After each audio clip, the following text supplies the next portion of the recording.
Once upon a time, in a quaint village nestled by the shimmering shores of the great ocean, there lived a humble lad named Kale.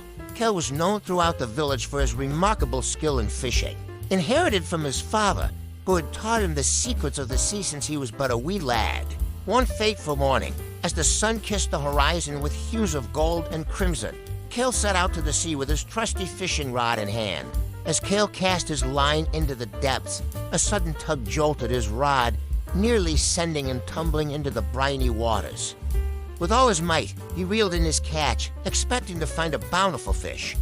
But to his astonishment, instead of a fish, he beheld a magnificent brass bottle, adorned with intricate patterns that glimmered under the sun's gentle caress. Curiosity piqued, Kale uncorked the bottle, and in a swirl of mist and magic, a towering figure emerged, a spirit of the sea, bound within the confines of the ancient vessel. "Thank you, kind lad, for releasing me from my prison," boomed the spirit, his voice echoing like distant thunder. "As a token of my gratitude, I shall grant you 3 wishes. Choose wisely, for your heart's desires shall be made manifest." Kale's eyes widened with wonder at the prospect of such extraordinary power. Yet, being a boy of simple means and noble heart, he pondered not for his own gain, but for the welfare of his village. "I wish for an endless bounty of fish to feed my village, so that no one shall ever go hungry again," declared Kale, his voice resolute with compassion. The spirit nodded, and with a wave of his spectral hand, the waters teemed with an abundance of fish, shimmering like jewels in the sunlight.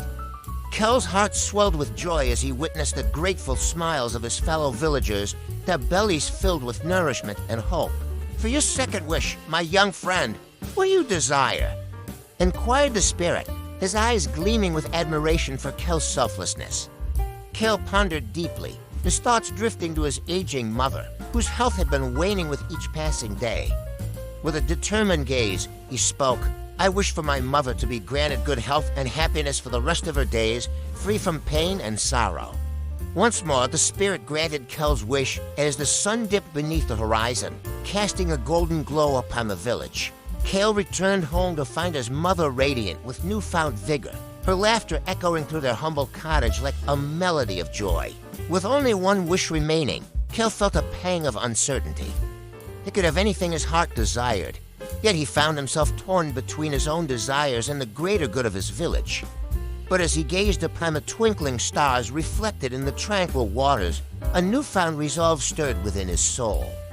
"I wish for the spirit of the sea to be released from his eternal bondage, to roam the vast oceans freely once more, unbound by the chains of his imprisonment," declared Kale, his voice unwavering with conviction.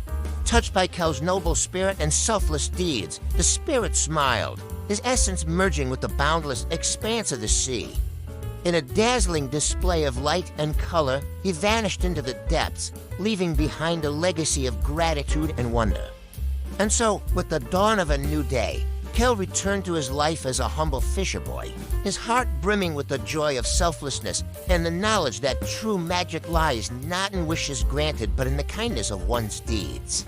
And as he cast his line into the endless expanse of the sea, he knew that no matter where his journey led, the spirit of the sea would forever watch over him, a silent guardian of the waves. And thus concludes the tale of the Fisherboy and the spirit of the sea, a timeless parable of compassion, courage, and the boundless magic that resides within the depths of the human heart.